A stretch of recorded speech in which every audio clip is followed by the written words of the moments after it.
Salt, salt. We love salt.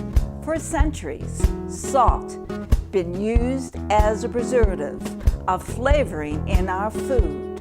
Salt meat, salt fish, salt nuts, salt caramel apples, salt, salt, more salt. Salt, salt, we're all eating too much salt. We don't seem to know when to halt the salt.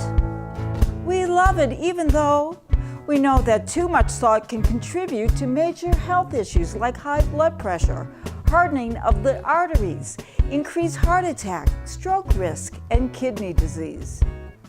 So what's so darn delicious about salt anyway? As kids, we pour it in our hands and we lick it up.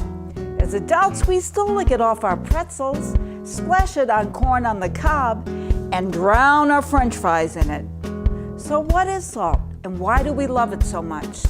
Salt is sodium chloride, 40% sodium and 60% chloride. We may love it because our bodies need salt to survive. Salt helps regulate our body fluids. If we don't have enough salt, dead, game over. It's probably also because it makes stuff taste better.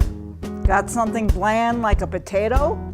Add salt and voila, instant yum. Where does that yum come from?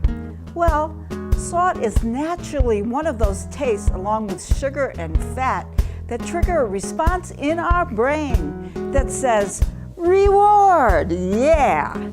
We perceive salt as a reward.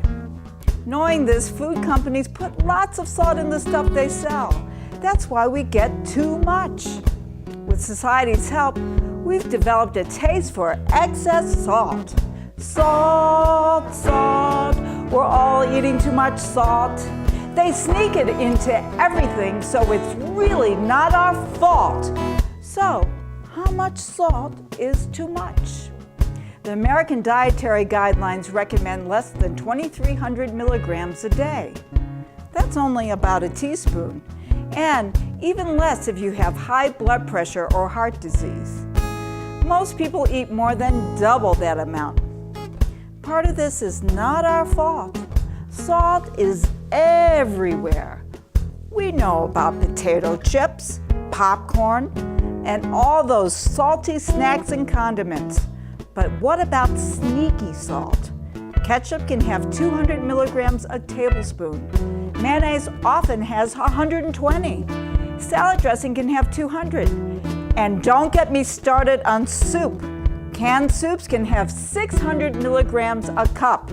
Spaghetti sauce is another sneaky one, often containing 400 milligrams a serving. A slice of processed cheese can have 400 too, and even a slice of bread often has at least 100. So how do we balance our love for salt with our need for good health and longevity? Salt, salt, how do we halt the salt? We know that it's time to halt the salt. In other words, how do we reduce our salt intake to healthy levels without living in a bland, saltless landscape? Ease out of heavy salting. Buy fresh rather than packaged meats and use less or no salt on them.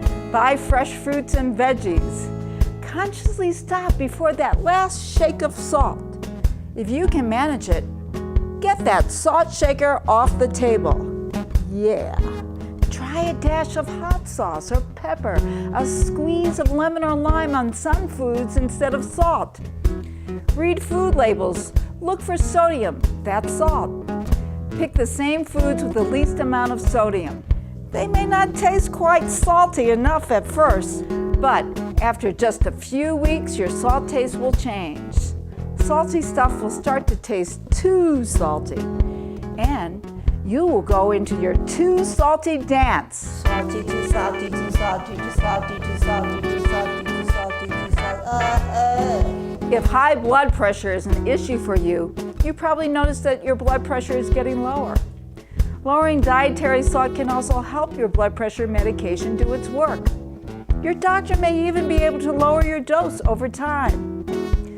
You're never going to fall out of love with salt, but knowing when enough is enough can keep it from becoming a fatal attraction.